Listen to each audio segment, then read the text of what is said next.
Oh, yes. Man, man, oh man, it has been a crazy, crazy last day. I mean, everything that is going on. I mean, it's not even everything, but just some of the things. I mean, you have right now the probably the most important US election in recent history, right? In modern times, you could say. Just because of some of the aspects to this one that make it particularly different, like voter suppression, and the candidates, having candidates that are anti-American values, anti-democracy values, um, candidates that run on platforms of just hatred for others and don't actually have platforms for people, can't tell their own constituency what they want for them. They can only tell you what they don't want for someone else. Um, and that's where the problem lies, um, with the election at this point. It's not a problem because luckily the US government has funded institutions to combat voter suppression, voter fraud, all of this kind of stuff. Um,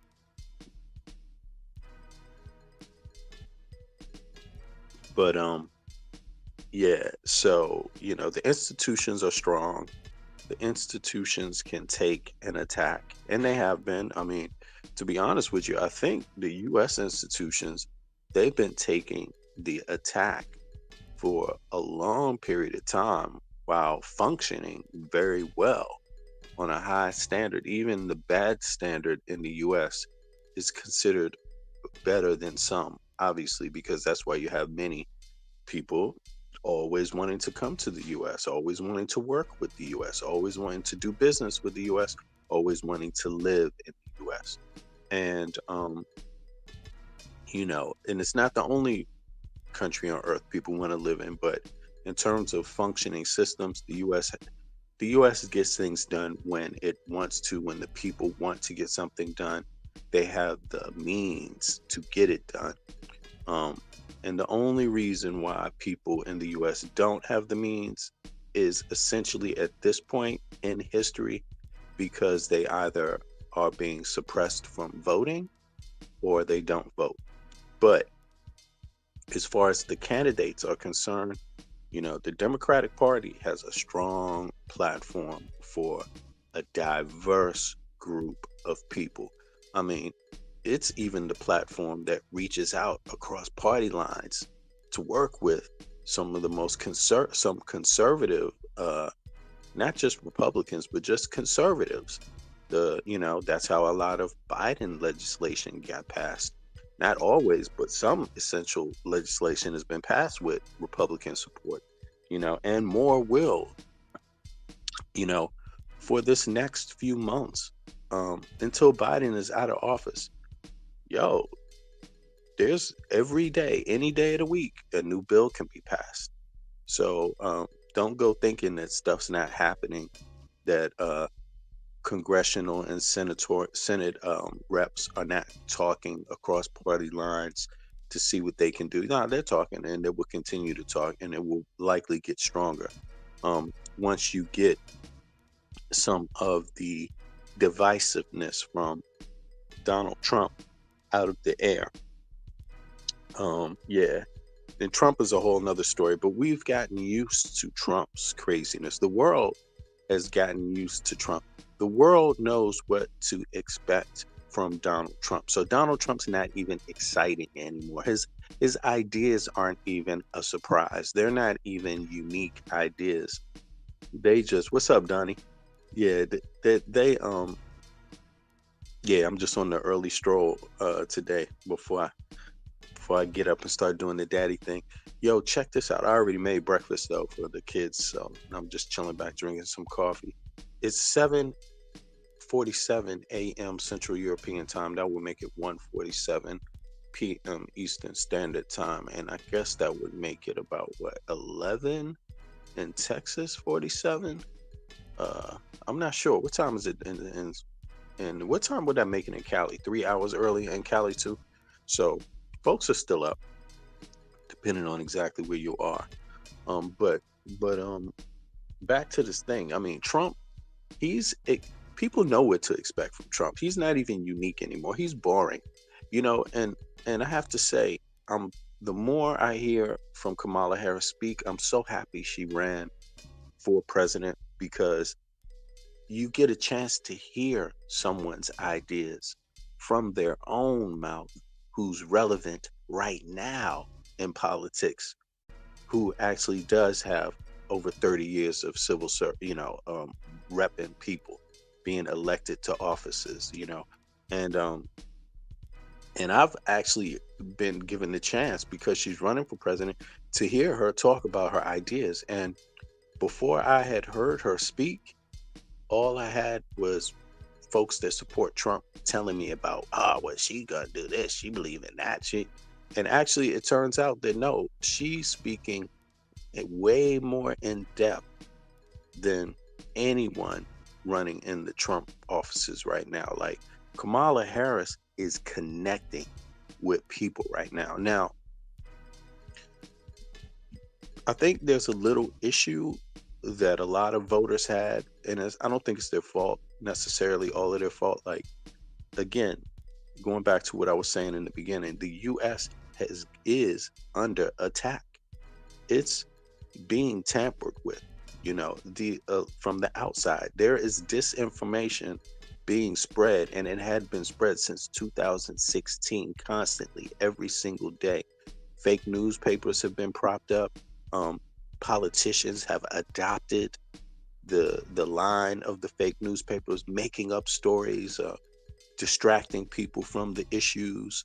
um, and so it's been hard because when you're told every day that somebody's granddaddy, a great great great great granddaddy, was a slave master in Jamaica, when you hear it about 100 times, some people tend to believe stuff just because they hear it a lot, and a lot of Americans, a significant number, believe things that they have heard that they do not know for themselves to be true.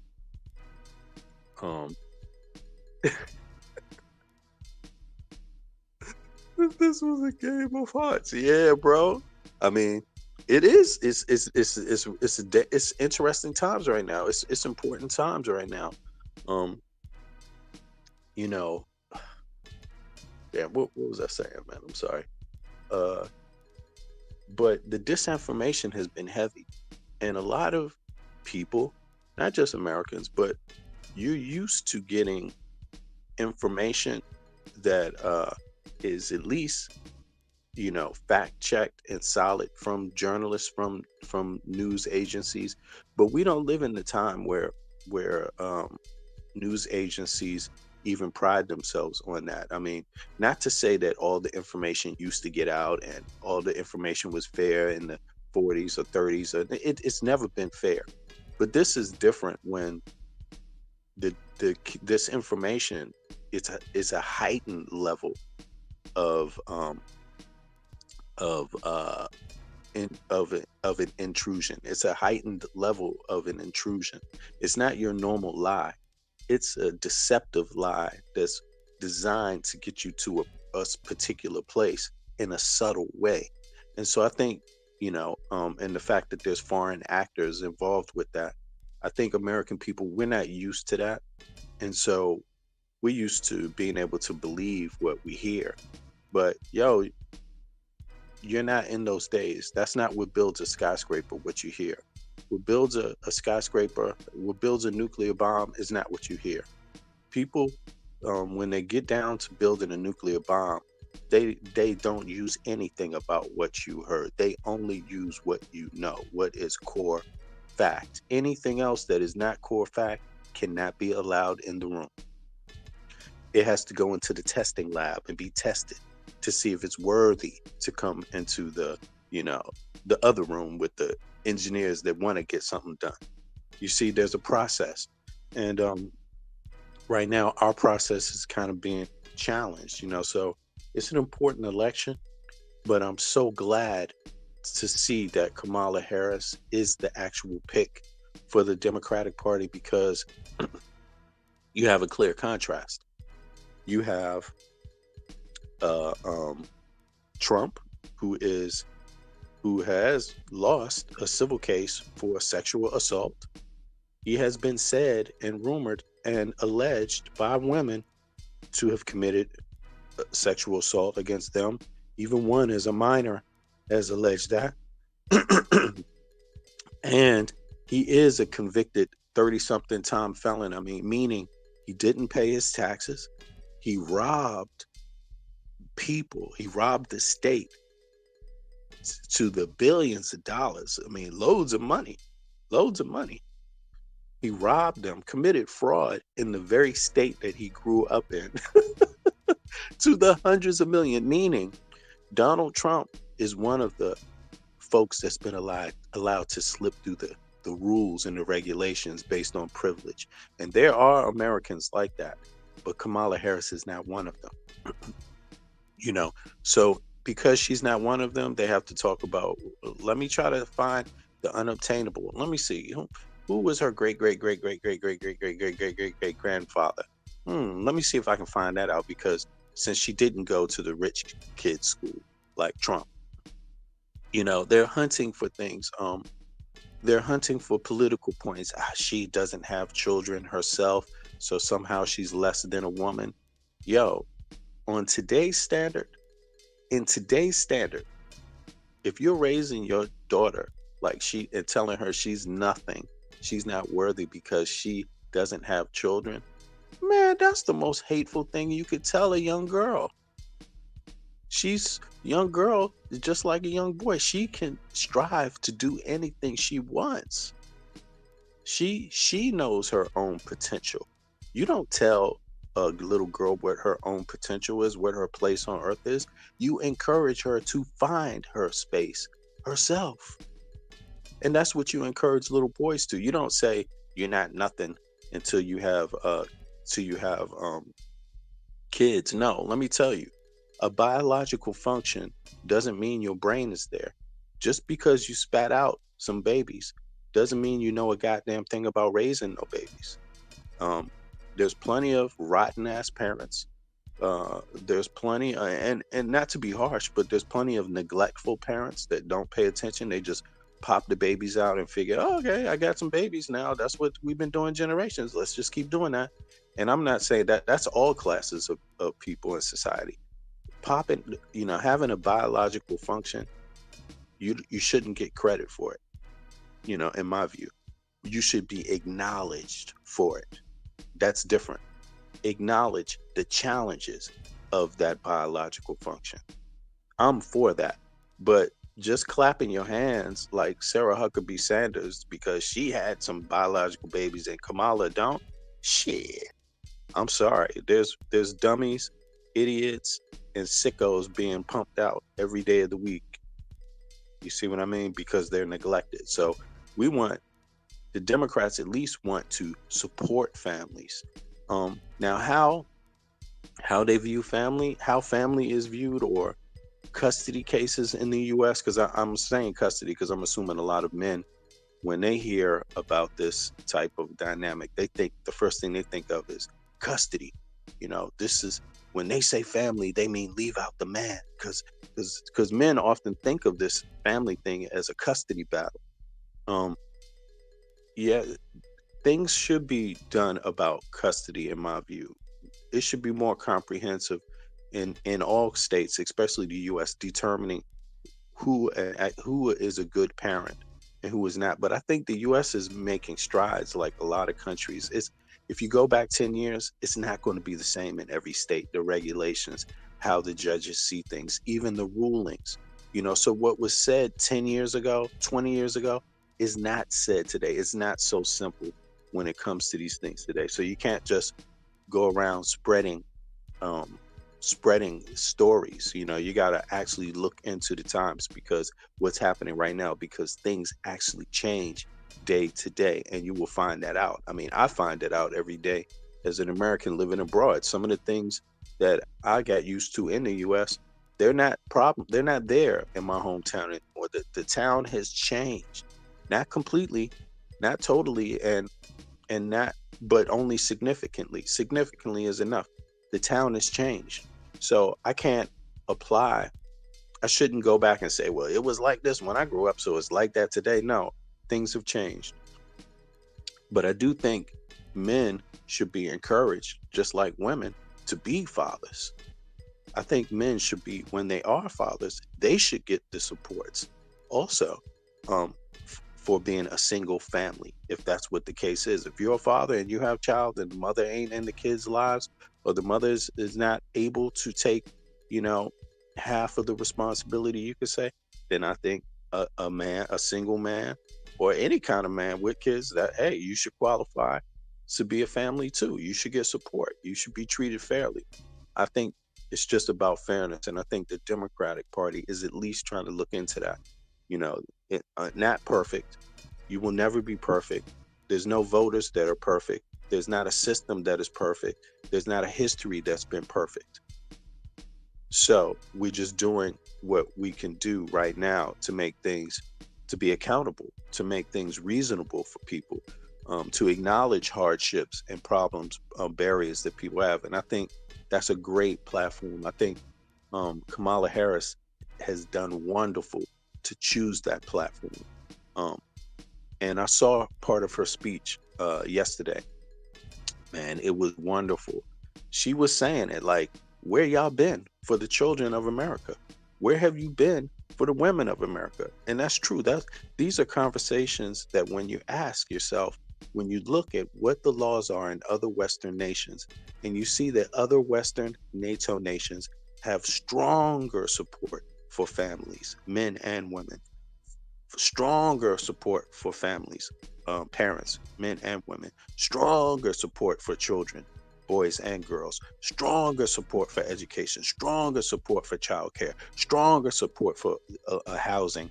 When you see that other Western nations have a history, at least in our generation, of having stronger support from the taxpayer base economy, um, then you know what Kamala Harris is talking about when she's saying, where have you been? Because when it comes to these things, believe it or not, the United States is still behind. And one of the best countries on earth is still behind. And it's nothing wrong with acknowledging that, you know. Um, yeah, so I like where Kamala Harris is going. I think it's unique in politics. I think she does it very, very well on an exceptional level. And I'm happy to be alive witnessing it, having the opportunity to witness it for myself, not be told by somebody else what to think about Kamala Harris. Um, and by the way, I think, people at this point, when you hear somebody bring up who her great, great, great, great family is, um, we know what that is deserving of. And that's when I smack the shit out you. I smack the shit out. That's when. When we see people lying about Kamala Harris's record at this point, because we've had a chance to discuss her record. Her record is not those two measly blemishes that people have been bringing up for 30 damn years. That's not her record. That's one inkling, 0.1% of her record. And the rest of you have been part of some sort of disinformation campaign to spread lies and cover up her real service. I'm going to tell you, you can't speak publicly like Kamala Harris can speak. People don't speak that way and be fake about it. No, she's standing on her own record of service when she's speaking her ideas to the public. When she's talking about what she believes, it connects directly to her service already. Yeah. So I'm happy to see that. I'm really happy to see that. Hey, Andrea. I'm really, really happy to see that, and I'm looking forward to seeing more. Right now, the election. Oh, well, hold on. Before we move on from the election news, man, On the Republican side, uh, the what is the Black Uncle Ruckus of the Republican Party? Um, Jesus, Mark Robinson. Thank God I can't even remember his name because his name should not even be a footnote in history once he's gone. But damn, I mean, the most hateful black man I've ever met in my life. I mean, I don't even recognize it to be a black man. It's almost like menticide. Like it's like talking to a KKK member in blackface in a black body, and that cannot be more hurtful. Nothing else can be more hurtful to the soul of a black person than to have a KKK mindset. I mean, nothing, nothing could be worse. I have empathy for the brother because that is sad. That is very, very sad. This man, he it went out there, said all kinds of atrocious things. And what did these Republicans do? Clap. Yay! Yeah, I want to go back to when women couldn't vote. Yay! I want I want to reinstitute slavery. Slavery was good. Yay! Uh, but here's the thing. Those things were atrocious. You would think those things would be atrocious enough. You would think to a black person, he crossed the line. He would never get your vote, right? You would even go out as a black person and try to stop people like Mark Robinson from talking. You might want to march to his damn house, actually. That's how offensive this man is when he's talking about black people. But that's not, here's the funny thing about it. That's not even where the problem with the Republicans have with him. They didn't care about the comments about women. They didn't care about the comments about, about the Republicans. They did not care about Mark Robinson's comments about slavery, bringing back slavery. Slavery is good. They didn't even care about that. They didn't care when he said, black people, it's you that should be paying reparations. Republicans clap. Yay, Mark. Yay. Thank God for somebody, for a black man like Mark. He understands slavery somehow. They applauded this man. They endorsed this man saying that stuff. You know what the problem was for the Republicans? Just finding out that he, in fact, enjoys watching tranny sex on the internet. Now, I don't do that. That's not something I enjoy. But if somebody else wants to watch that, I'm not running around telling them, hey, man, y'all shouldn't be watching that shit. We need to pass a law to stop that. Why? Because I have self-control. I choose what shit opens up on my computer. I choose what I say ugh, and shut down and what I don't. And there's all kinds of shit you got to do that with every day. Not just about sex stuff, anything, you know. But it's Mark Robinson who hates trannies. He's made public statements just like the other statements. But when they found out he himself watches tranny porn, that's the part they didn't like because it's an embarrassment. It's not that the issue is even the tranny porn for them. The issue is that he's a hypocrite, and it would be obvious if people find out. Because if he's a hypocrite about that, then what else is he a hypocrite about? Well, folks, let's be honest. We can clearly say he's a hypocrite about all of it. That's really what it is. You're living in the times where you got a Republican Party that runs on the platform of Mark Robinson. That's the platform. But they are hypocrites. They are race baiters. They are hate baiters. What they do is they go out and tell their population who to hate and then try to run on that platform instead of go out and tell the population who to love and have a platform that supports people they love in their communities, the overall community. So they want to find one thing they don't like about you and make a law instead of finding the 80 other things that you have in common and make a law. You see what I'm saying? That's the Republican Party for you. It's a narrow-minded party. But in any case, watching tranny porn is what took out Mark Robinson, the lieutenant governor, or the one who's running for governor in North Carolina. Him watching tranny porn is what took him out. It's not him hating black people. It's not him hating women. It's not him denigrating Martin Luther King. It's not him denigrating uh, the fact that we went through our ancestors. Many of us have ancestors that went through slavery in the United States of America. Well, he walked all over that. He walked all over that, but that wasn't a problem for Trump. That wasn't a problem for the Republican Party. Um, yeah, it's the fact that they found out that people that talk that way probably watch tranny porn. I mean, hey, and I would say it every day. If you're out there talking about trannies all the time, tranny, and focused on it, you probably watch some of that shit. You might be undercover with it. You know what I'm saying? And it turns out that bingo, they found out Mark Robinson, he used his real name and his real email address. And what does he look like? Pot belly. I mean, I'm sorry to diss him, but he doesn't look like he missed a meal in his life. He can barely, keep them wranglers up. Can he even hop his ass on a horse and without having a heart attack? I doubt it. I doubt it. Hey, break room. What's up?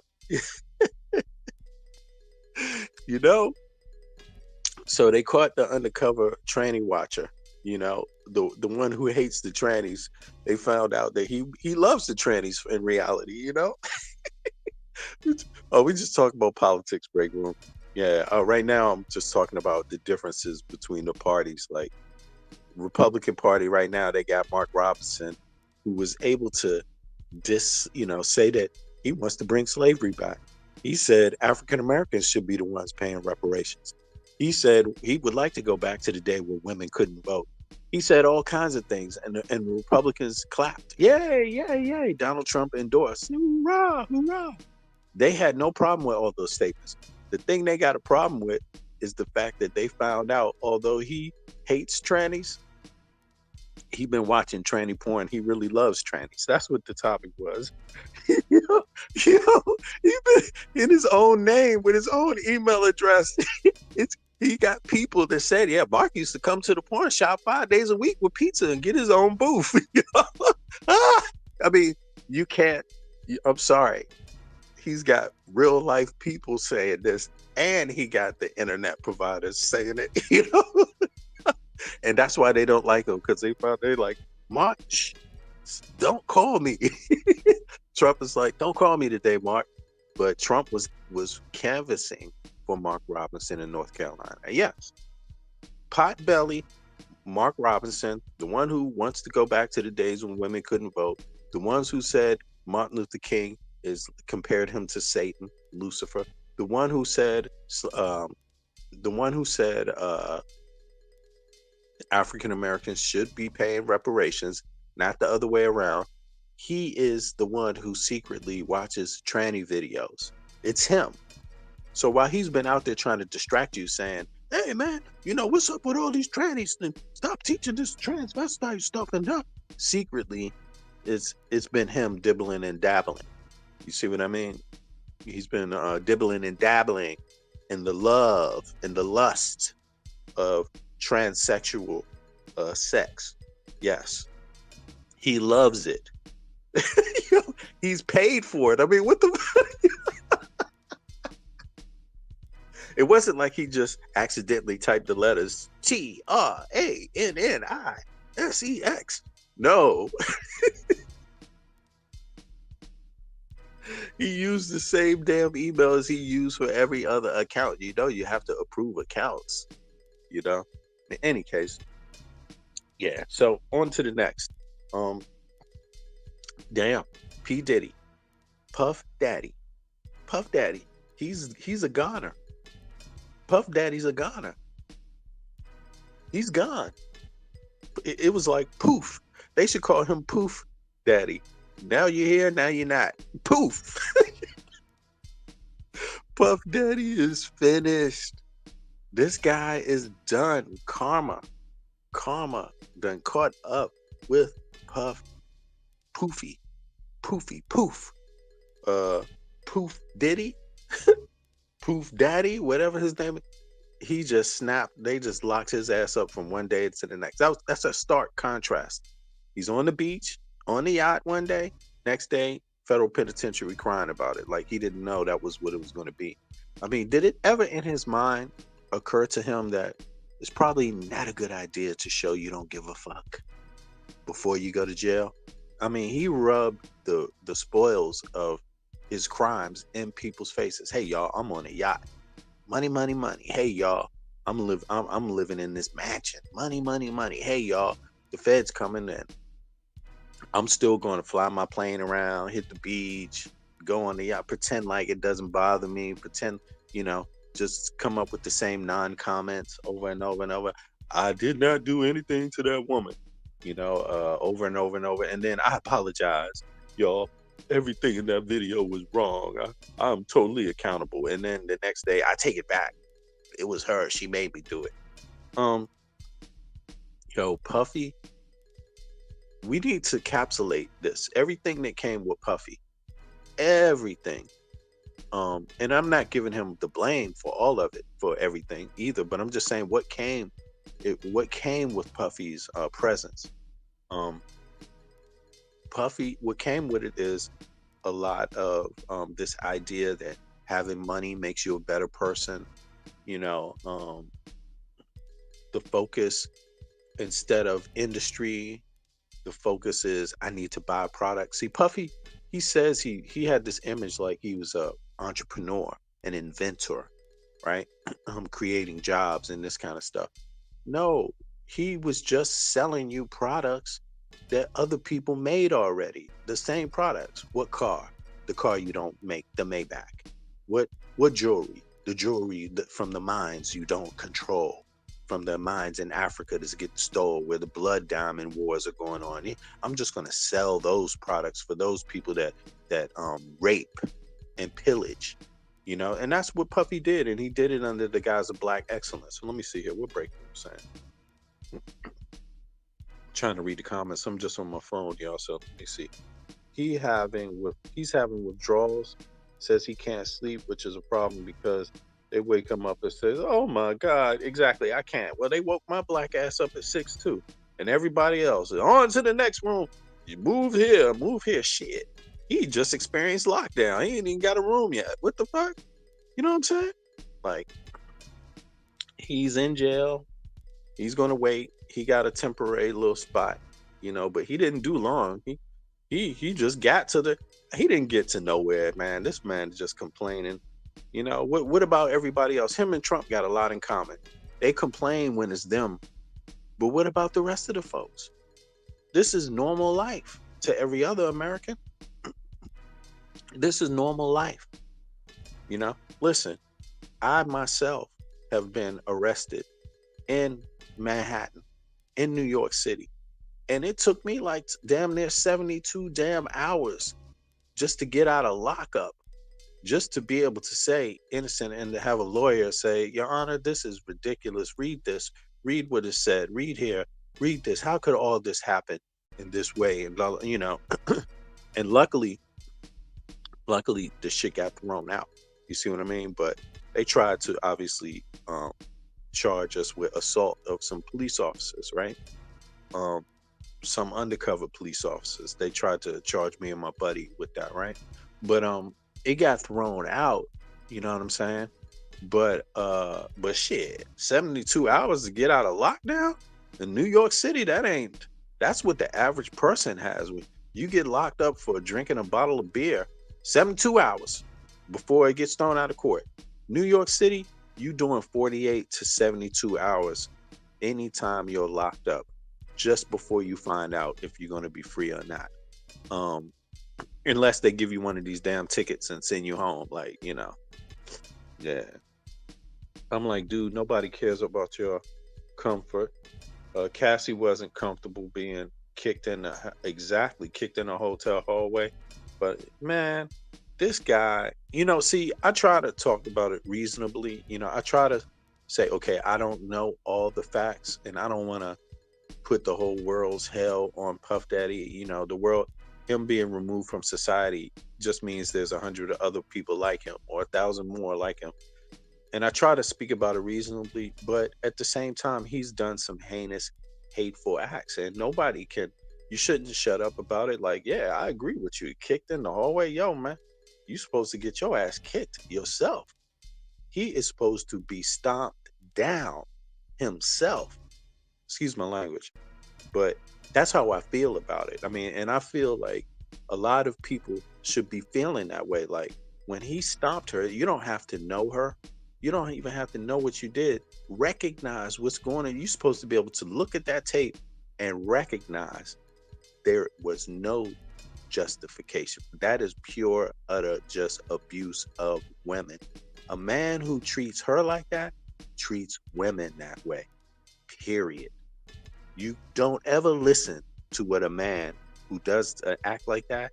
Don't take one word of what he says, because those are the most cowardice men. They will cry to the public any day of the week after, oh, I'm being treated unjustly, just like what he's doing.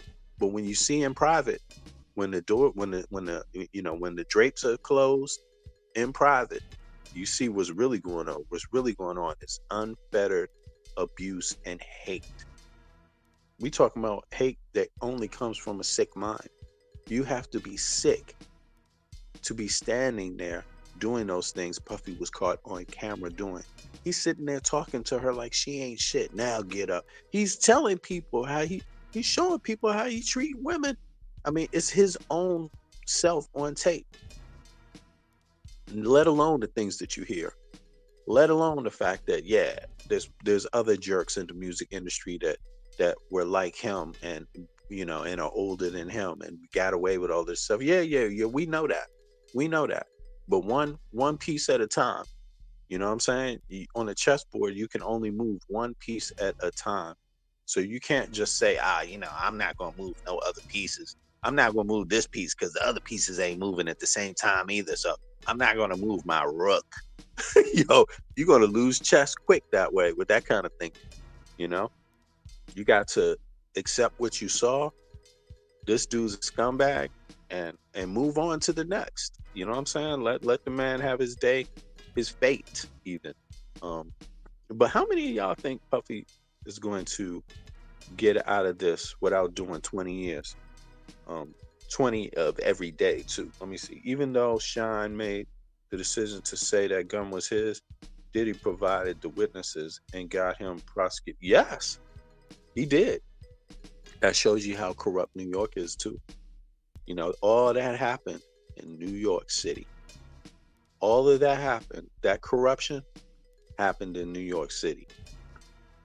It's pretty sure that what happened in terms of that trial and those witnesses, there's some criminal activity going on. People said things that were not true. People testified to things that didn't happen, and people covered up things that did happen in order for Sean Puffy Combs to go free. And Shine, like you just said, Shine is the one who took the fall. And he took the fall like a G, yo. I mean, I have to say that. He went in there, I didn't hear one word about him snitching. I'm not saying that was the right choice either, because I'm gonna tell you flat out, you do business with me and you malign me, I'm snitching on your ass. And I'm just telling you that as a man. I'm not playing no games with nobody. I don't owe you my loyalty like that. This is regular business. This ain't neighborhood business. This is, and even that in some cases in neighborhood business, yo, you got to drop all of that bullshit. If you got a sociopath in your neighborhood just killing people, snitch on his ass. Even if he is from the hood. You can't just do whatever you want just because you're from the hood. You can't just treat people the way you want just because you're from a particular neighborhood. You can't just treat people in your neighborhood like shit just because you're from there. It got to be some rules too, you know? So if I was Shine, I would have snitched on his ass. But then again, his life would be on the line. His life would be, that might be why, but I give Shine credit. He didn't snitch. He did those years, and he's coming out and he's fixing his situation.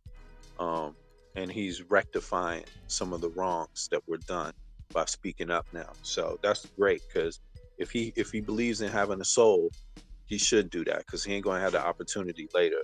The opportunity is now. Biggie was ready to go solo away from Bad Boy and ended up unalived. Yep. He pressured Biggie to go to Cali. Yep, he certainly did. He did pressure Biggie to go to Cali. Shine got my respect. Yeah, yeah. He pressured Biggie to go to Cali, and 2 seconds. Hold on, hold on.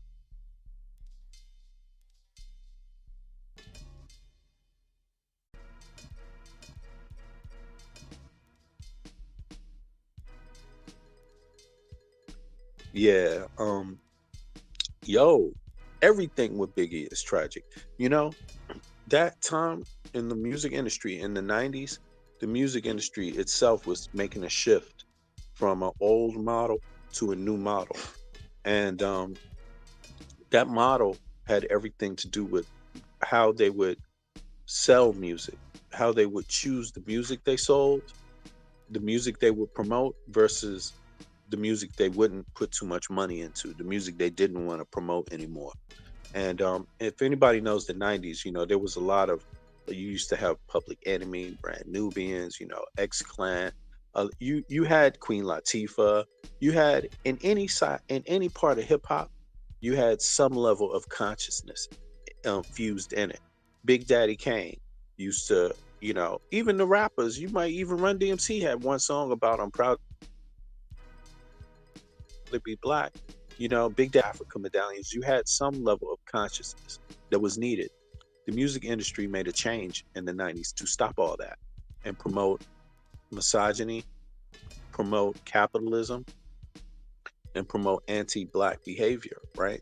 So, but not only did what they promote changed, how they did their deals changed, how they signed their contracts changed in the 90s. So I remember the 90s in New York well. And I remember like the group I was working with, associated with, they had their own deal, but they actually had a real artist deal, key man clause in the deal. If certain things people don't work in the label, they get to walk too. They had a decent they had their own. They got credit for everything they wrote, every single thing they wrote. Um, the publishing was all up to them. They weren't forced into any kind of publishing things. It wasn't a complete and utter monopoly in the 90s. That's why you saw groups like Public Enemy. That's why you saw groups like X Clan, independent small groups. You see what I mean? But it became a monopoly more than ever now. And after the introduction of Puff Daddy, that time frame, they changed how they do their business. It became these 360 deals where they own one thing, they give you an artist deal, they're going to own all your music. They're not even going to give you credit. Look, Puffy, he created that. He took credit for other people's creations. He took credit for writing this music, producing this beat. He ain't produce or write a damn thing. He violated all the ethics of the music industry. If you're a manager, you're not supposed to be the record exec. If you can't be both, you can't be the manager and the record exec. But Puffy was the manager, the record exec, the tour manager, probably damn near, the tour agency. He made all the deals for you. So it's basically corruption. And that model, I'm glad to see the federal government is going after Live Nation and Ticketmaster because they're doing the same thing when it comes to live music. But that model they're doing, that's the same model in the record industry and signing the artists. And it's just as corrupt. And I hope the federal government go after them. I hope right, exactly. Rakim, KRS, exactly. All of them. Um, and people need to take note of this because if you want to walk around talking about the culture, the culture, the culture, well, pay attention to what's been happening in the culture, in the detail, how the culture has been taken. You hear this stuff on the Breakfast Club, not to be dissing them, but they've been talking about this shit for years, but they actually part of it. They part of the problem because they won't call out the people. They know what really happened, but they just keep the conversation light about the culture and you know Lau Cohen. They say they blaming you. They just talk lightly about it. No, it's pure unfettered monopoly. That's what's going on in the music industry. It's slavery. And Puffy, seeing what happened with Puffy, is exactly one of the byproducts. It's a byproduct of that. And they should have been pointing that out. But they don't want to lose their job. They don't want to, they can't, but people should wake up. Um, there's laws against monopoly in the US. all kinds of criminal behavior exists behind monopolies, and the U.S. has some of the biggest ones. So we need to get busy with confronting that, what is called the culture. Artists should have union rights. Artists should get paid for what they do. Producers should get paid for what they do. Managers should not be doing backdoor deals with the record companies. The manager cannot be the executive in the company. The lawyers cannot be in bed with the companies. It's something's got to be changed. There should be limitations on publishing deals, limitation on masters controlling of masters of people's music. There should be limitations set in law by the federal government, because right now you got people that created songs and ain't getting a damn penny for that. Can't even survive, probably die of some health problem, and you never hear them again. And then Sean Puffy Combs gonna make millions off of that forever, and he ain't done a damn thing but manipulate somebody out of their rights. You see what I mean? So, yeah, this is why my page is not monetized. I bet you would get a lot of ads. Um, I hear you. I hear you because, and well, I would say like this: it is difficult to find out exactly what you can say on YouTube and what you can't say. That's a challenge in itself, because that takes a little bit of learning, and it takes a time to learn it. It's taken me a little bit of time, but their policies have gotten better over time too. So they probably have better policies now than they had 2 years ago. It was much easier 2 years ago to to get people kicked out, because they didn't really have a system. So they're getting a little bit better, but at the same time, it is kind of strange. Some of the things I've seen, like I saw a person, I tried to show a story about a person that got burnt up downtown in front of Donald Trump's building, right? He set himself on fire. Well, it was on YouTube. The major media companies shared it on YouTube. I didn't see anything that seemed too traumatic to me. It wasn't a close up, it was from a distance, and YouTube, they gave me a copyright, or no, they removed the video. They didn't give me a strike, but they removed the video without, and they gave me an explanation, and the explanation was like, what are they talking about? Like, I didn't know what they were talking about. And so it's difficult, but it's always going to be a challenge with the truth getting out to the public. But I would just encourage you to keep on going, and I think you will be able to do it, because you got a decent amount of followers. But it is messed up when,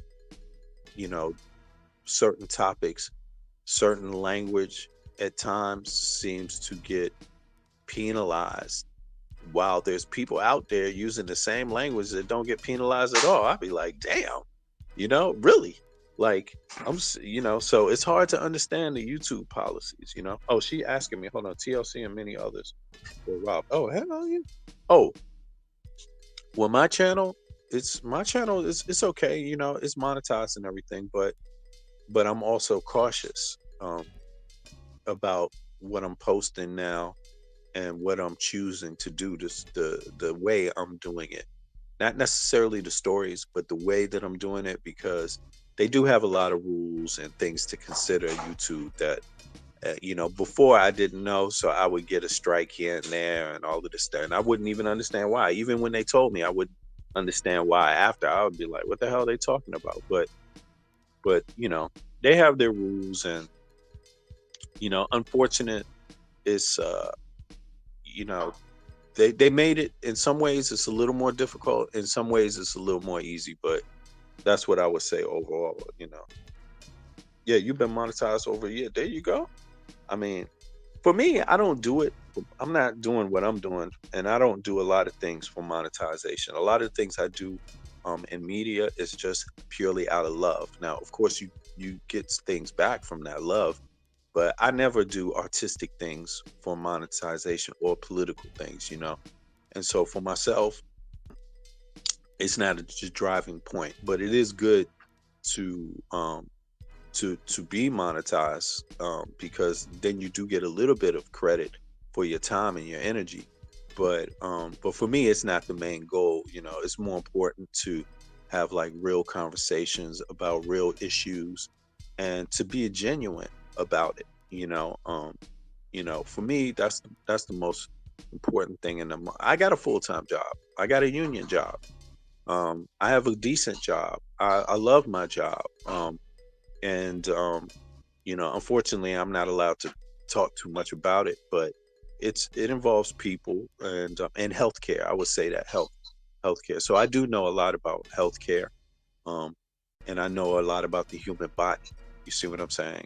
Enough, more than you would think, more than I let on, because I never talk about the human body on my job on the internet. But I have a very flexible job. I love my job, but then again, um, media and the internet and YouTube, it gives me a way to communicate and network with other Americans and share ideas and and continue to be the type of person I am because I'm American, but I live outside of the U.S. now. I'm born and raised in the U.S. My family is from the U.S. from the beginnings, but I myself, as an adult, live outside of the U.S.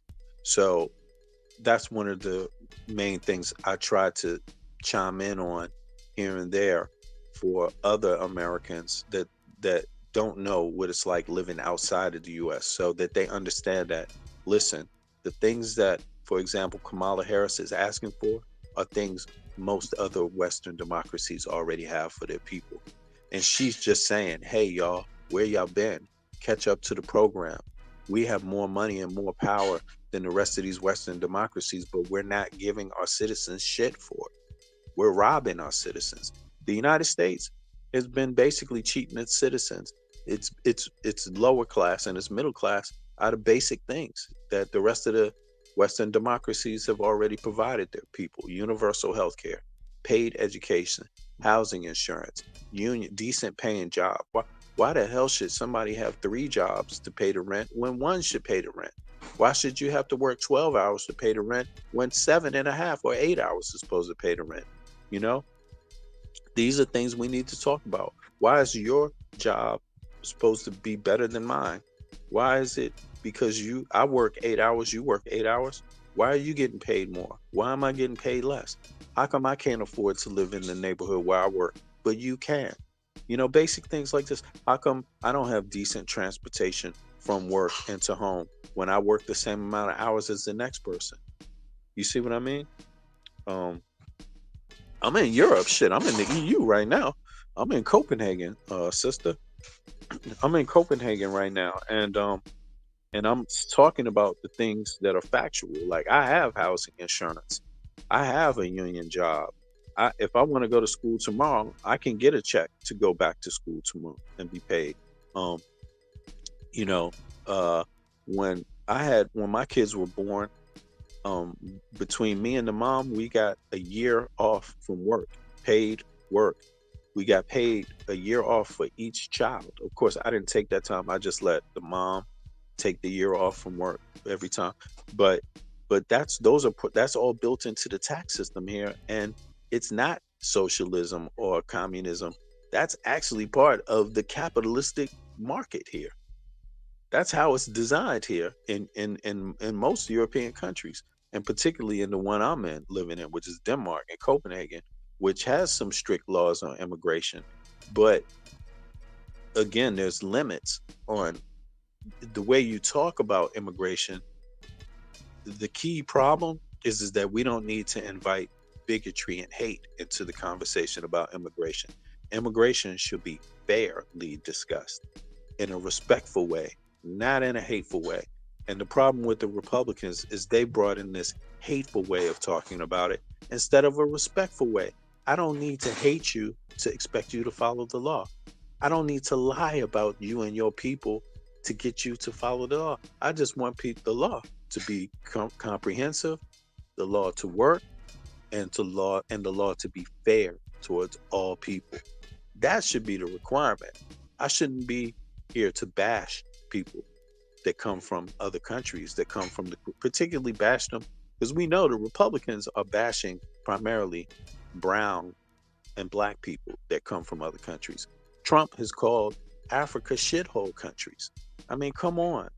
You know, it's like I live in a country where the immigration is very, very strict, and you have parties that talk about it respectfully, and you got parties that don't talk about it respectfully. But the parties I put it to you this way: until Trump came, I used to think the way it was talked about here was not done the best. But then when Trump came, I realized he has taken the mold. He has done worse than what anyone else could do. Anyone else in the way, it's crazy. But I'm not trying to say it's better or worse in terms of the hate speech. But at least people in these nations already, before the laws on immigration were harsh, the laws for housing insurance, paid vacation, leave from work, 7 hour workday, 7.5 hour workday, 37-hour work week, um, universal health care. Before they started talking about immigrants, they had all those things set in place for all their citizens. The United States has not. That's the difference. And so when we hear them talk, we need to realize, man, they talking about this, this, and this. But if they wanted to do something about all these other things, they could have done it anyway, irregardless of what's happening with immigration. They could give they could give families leave from work when they have a child. They got the money.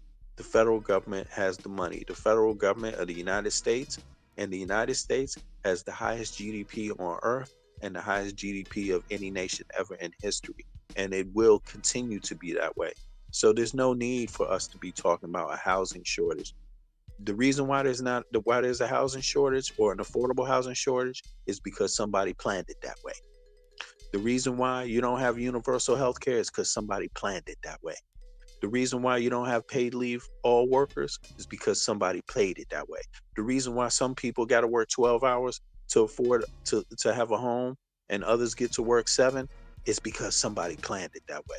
The reason why, you got student debt, people in debt for getting educated, is because it's planned that way. It's not because of a money problem. It's a values problem. And the values problem is coming from, right now, the right, who particularly is worried about who somebody great great great great great great granddaddy is, than they are worried about women when it's time to give birth to a child. I mean, women should people should understand that black women are at the highest risk of losing their life just from having a baby in the United States of America. That's what the data says. And how can you expect anything from someone that you don't even acknowledge? How can you expect someone to care about you when you don't care about them? And so, for me, I'm not suicidal.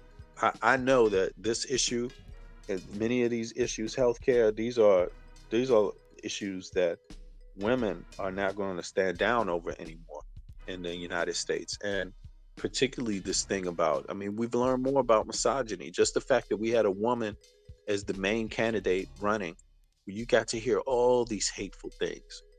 You got to be reminded of all the hate. You got the Mark Robinsons coming up now talking about, damn, how we get back on this, talking about, I want to go back to the days women couldn't vote. I mean, that's what this does. That's what's really there under the surface. A hatred for women. And what's even more crazy is that there's some women that's cool with it. Sarah Huckabee Sanders, she cool with it. She's cool with it. And there's just some women that's cool with that crazy talk. And they, in my world, they just like the men. They're just as ignorant, just as dumb. And there's nothing racial about how dumb you are. You can be white and be dumb as hell. You can be black and be dumb as hell. It's equal opportunity, and when it comes to ignorance, yeah. So I'm happy Kamala Harris is running. I'm happy P. Diddy is seeing his true place in society, which is behind bars. And I'm not saying that because chains and black men have a history in America, a history with unjust treatment. That's not the part I'm talking about. I'm talking about get this psychopath off the streets.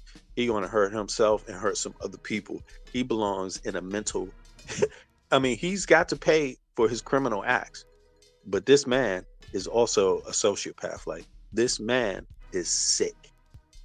He should not be free. Period. You know. So that's one good thing. His kids. I feel sorry for his kids. I feel sorry for his kids, but he's brought all of that.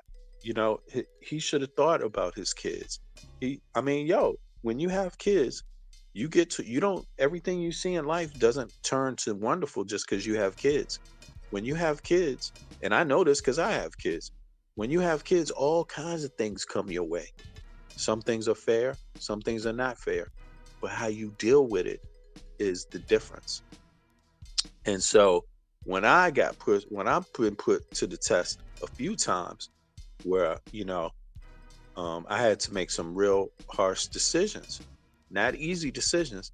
I made the decision that was going to best allow me to continue to be able to raise my kids.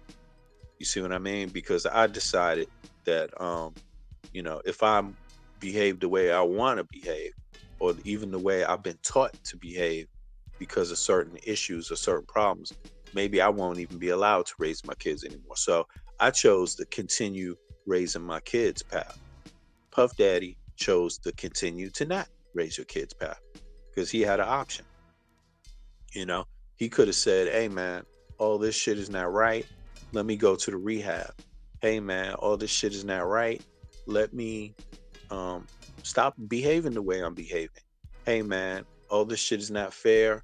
Um, but let me think about my kids too and how things are going to turn out for them." It doesn't look like he spent a lot of time doing that, thinking about his kids or his loved ones or people around him at all. So, I think Puff Daddy's a learning lesson for the black community. What's up? Things knowing, things worth knowing. Sorry about that. I'm just used to saying Bev. Let me see here.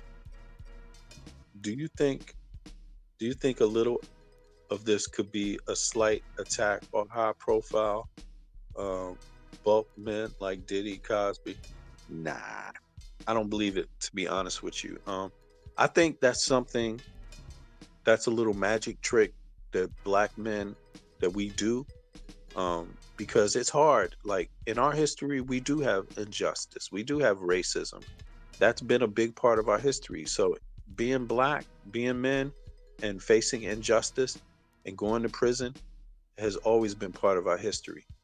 But we have to accept the responsibility that just because that's true, it doesn't mean that we can evade the reality of what this man has clearly done and clearly been doing.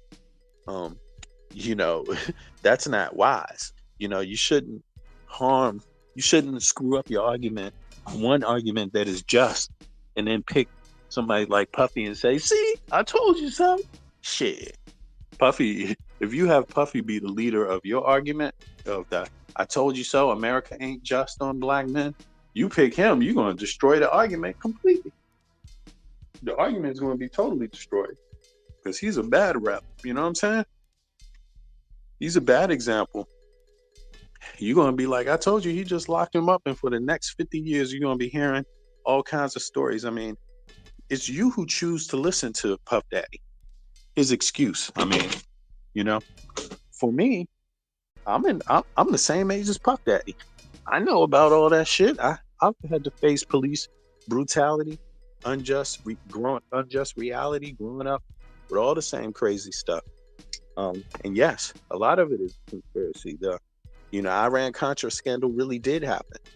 Um, you know what I'm saying? That really was a plague on the black community. And it's not the first one.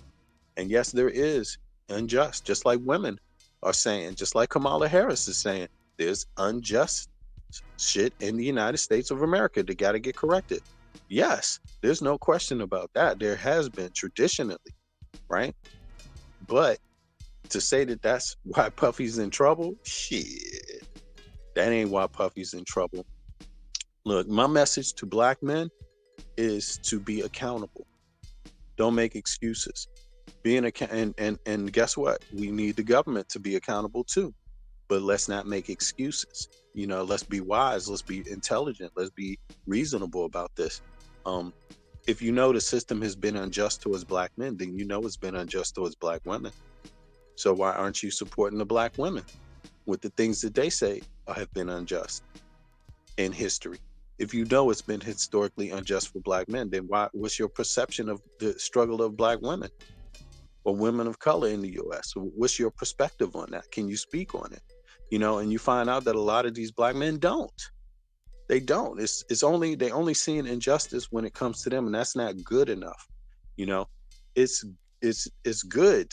It's necessary to understand where your people lie in the discussion of unjust treatment in the United States. That's very necessary, and that's core to African Americans' identity as being Americans, because that's real. But that doesn't mean you close your eyes to all the other injustices. And it doesn't mean that you make up stories about the injustices. You can't rewrite history like Mark Robinson trying to rewrite it, talk about slavery was good. Shit. You see, like Bill Cosby. I don't believe Bill Cosby's story. I believe it's a mixed bag, but hey, I ain't caping for Bill Cosby. I don't like how it went down, but I don't think what's happening to Puffy is similar to Bill Cosby. Um, yeah, and there's a plague in the black community too.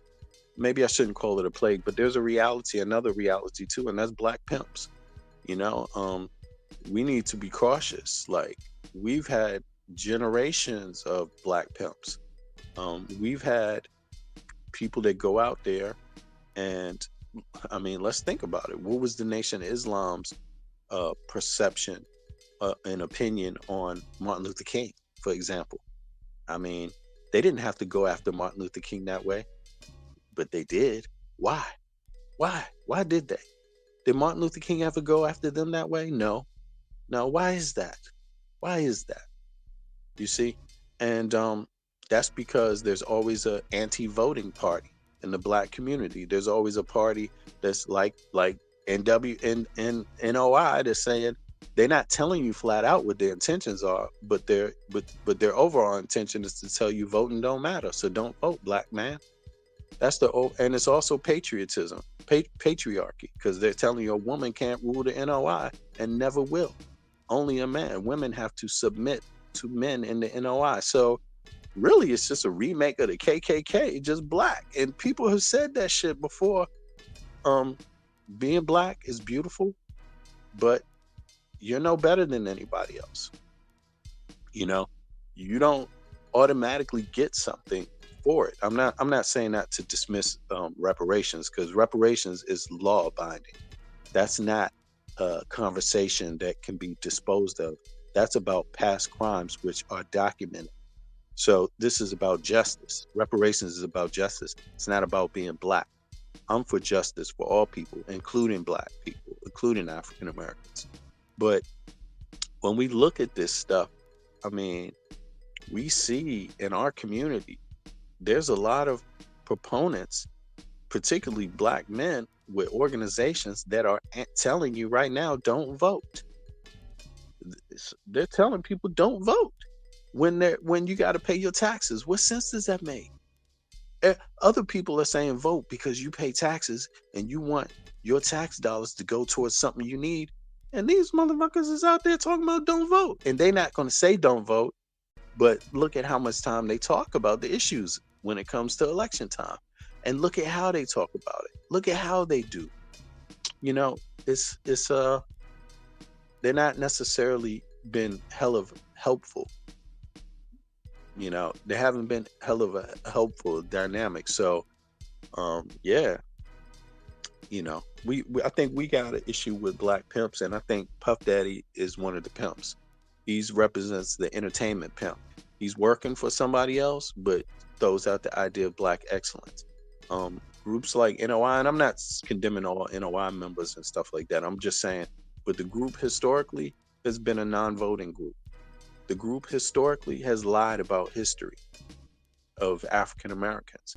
The group historically has used white supremacist political talking points, and they're not the only ones, you know. And it's very deceptive, but they do use it, you know, at times. That is very unfortunate for the voting population of Black Americans, you know. And so I think it's something we need to deal with too. I'm not saying we should do it because somebody else tells us we should do it either. I'm just saying that I've gotten to the, in my own understanding, I've gotten to the point where I've seen that issue is there, and it's also necessary for us to address, regardless of what someone else thinks. Um, but it doesn't replace at all the conversation about black pimps or whatever. It doesn't replace at all the conversation about who you're going to vote for and what party platform is that person should that person have when you vote for them. That shouldn't ever take the place of what's going to happen with your vote. And so, you know, I think there's room for both conversations, but one, you know, they have their place in their time and their proper place, you know. I don't think one outdoes the other. One should replace the other. I think we can do have a lot of conversation, you know. um thank you, break room. Yeah, I mean, I'm just sharing what I can share, my own perspective. And you know, for those that can get it and understand it, you know. And some people can, some people can't. Some people are going to get it a little too late. But I also learn things from people too. I mean, I'm learning a lot from people every single day, not just on the internet, but through life, through dealing with life. And yeah, and I'm just happy that I got some people that appreciate it, you know. And I'm happy to share and to have some use. I mean, at least some of y'all can clearly say, yo, wait a second. V Bennett is from the US. V Bennett's from DC. I know that for a fact. And but he's telling us about certain rights he has as an American citizen living in another Western democracy that he feels we can also have in the United States of America because other people already have it. So I am glad to be able to share that information because I should do. That's who I am. I'm American. I'm Black American, and I should want my American people to know the truth. There's nobody that can say I'm lying when I'm saying we have housing insurance here in Denmark, in a Western nation. There's nobody that should say that could say I'm lying when I say we have paid education here. You get paid to go to school here. Nobody should say that I'm lying, because it's not a lie. It's the absolute truth. Nobody should say that V Bennett doesn't have universal health care, because I do. It's the absolute truth. And in fact, when the public, there's a time limit. When the public medical service can't solve it, then I get to the public pays for the private one to solve. You see, that's not a lie. Those are the absolute facts. So people cannot come over here saying that I'm lying about anything, because I have these things. I'm simply asking, why don't you? And when some people get belligerent with me, I just chalk it up as, okay, well, I got my union job. Okay, well, I got my health care. You arguing with me and disagreeing with me won't take my health care from me. It won't take my union job from me. It won't take my housing insurance from me. It won't take my unemployment rights if I become unemployed from me. You see, it won't take my kids' health care from them. It won't take my kids' opportunity to get paid to go to school from them. So, you know, people that have a problem with the information I'm spreading, all I can say is, I hope you got a fair paying job. I hope you are happy with the amount of hours you work every week for your check. I hope you feel like you're being treated, you know, like, if you don't want universal health care, then hey, you ain't got to have it. If you don't want to get paid to go to school, hey, fuck it, reject that shit. You know what I'm saying? if you If you don't want housing insurance, hey, don't take none of that, y'all. But what I'm telling you is that I pay the same amount of taxes as most Americans that live in the major cities, and I have all that shit, and I ain't giving it up. I'm not giving that shit up. Are you crazy? I'm advocating for it. So yeah, so I think that's something that would be useful for everybody because those basic things will bring people closer to working communities than anything else. um and they have a subtle effect on society when you don't have to worry about, is the doctor going to accept you, when you don't have to worry about, can I afford to go to this school. It kind of makes things work a little better for everybody.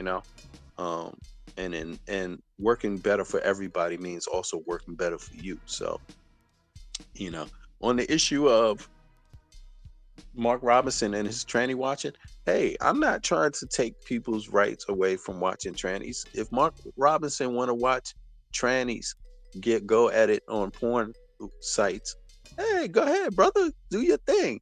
But my policy is not to take that away from Mark Robinson. My policy is to say Mark Robinson gets to go to those websites. Well, why can't you pay these kids to go to school? Mark Robinson gets to watch tranny porn all he liked. He did it, he enjoyed it, nobody stopped him. So why do you want to stop somebody from having housing insurance? Why do you want to stop somebody from, you know, I don't know, having universal health care? Why? You see what I mean? Um, I'm not trying to stop Mark Robinson from wearing them Wranglers, you know? But you see what I'm saying? So,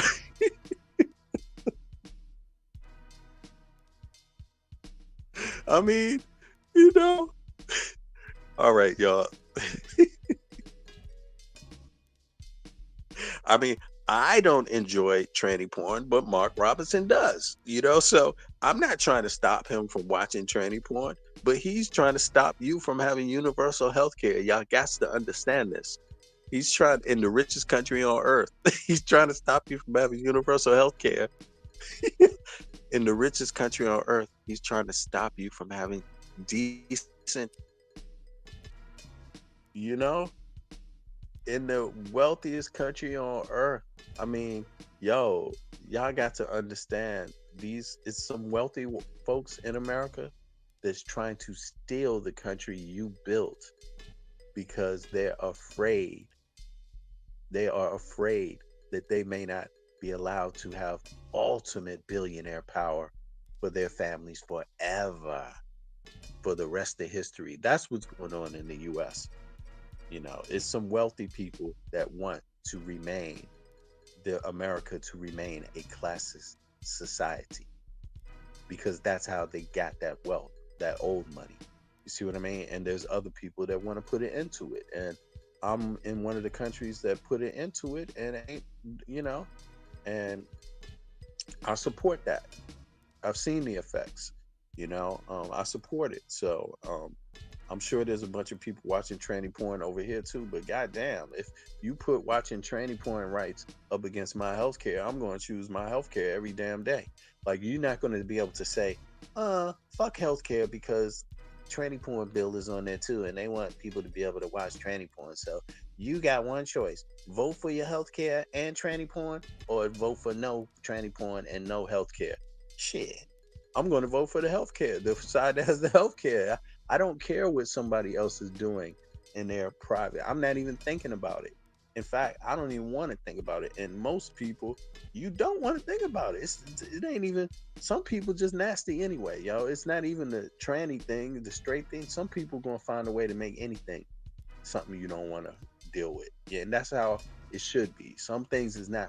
Just like there's some meals you ain't gonna eat when you go to somebody's house, even if you typically have a culture that would eat what people serve you out of being polite. Even if that's your culture, there might even be a couple of things you might not eat. Like, I'm gonna tell you, you ain't gonna get me eating no chitlins, and that's gonna offend a lot of people. But I'm not trying to pass a law to make chitlin eating illegal. You see what I'm saying? It's that simple.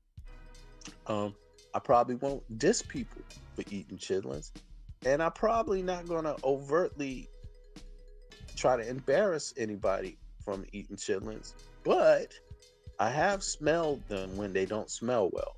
And, that's not an easy thing to take, but it's also not easy to think, like, damn, this is a pig's butt. And so somebody's going to eat it. It's the same kind of thing. I don't eat chitlins, but I'm not passing a law to stop somebody from eating them. Very simple. I'm looking for people to make laws that allow me to eat the things I like, not looking for laws to stop somebody else from eating the shit they like. It's like, you know, it's like, I mean, that's how I work. I prefer to vote for the things I need, not for the things somebody else don't need. What the fuck?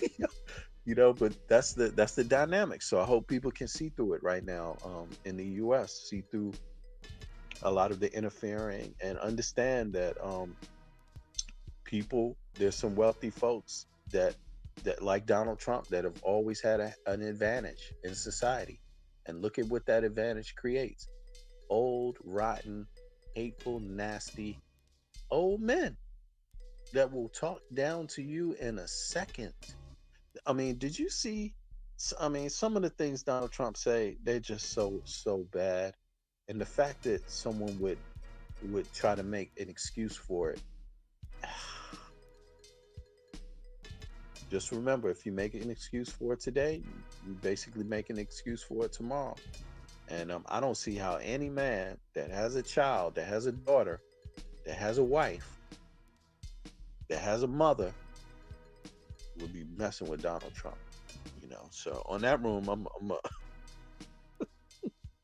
gonna come down. Yo, I'm gonna close it out. Somebody should pass it. No, Chittle. I mean, I wouldn't even vote for it. I wouldn't even care unless it's creating a biohazard for the community, like they pouring the toxins in the river or something, or it's just, and so grotesque how they are killing the pigs, which is probably the case already. I mean, killing pigs, I don't know if people notice, but it's not a nice thing to hear, hundreds of pigs on a truck going to the slaughterhouse. That's a they cry, they crying, they're very intelligent, they know they're going to die, so they be out there on the truck. But hey, some people going to eat it, and maybe all people don't deal with pork that way. Some people raise their own animals, and that might be a little different experience, so I don't care if they pass a law against that. I just think that, I hope you taking care of the things you put, you're aware of the things you put in your body. And I'm not just talking about chitlins. I don't know if it's good for you or not. I just mean it sounds nasty, so I can't get that part out of my mind, is what I'm saying. But I appreciate y'all. Yeah, Donnie said he blocked up. Oh, uh, okay, I'm gonna let y'all chat that one out. I appreciate everybody for coming out. Let me know, I'm gonna be back, but while the weather's nice, I've been trying to enjoy the weather too. But I'll probably be back later on today, because there's liable to be a whole lot of new news coming out. And yeah, and thus is life. Thus is life. We got to keep up with that news. Yeah, I don't think Break Room got you blocked, Donnie, but I think Donnie must mean something else. But uh, but yeah, but y'all be good to each other. I appreciate y'all. I'll catch up with y'all later on today. Y'all get some sleep over there in the U.S. I know it's early right now in the morning, probably like what, 3 a.m. Some places they're it's between 1 and 3 a.m. in the U.S. So depending on where you're at. So I appreciate everybody for coming out. I'm gonna catch up with y'all in a little bit. Be good. Peace.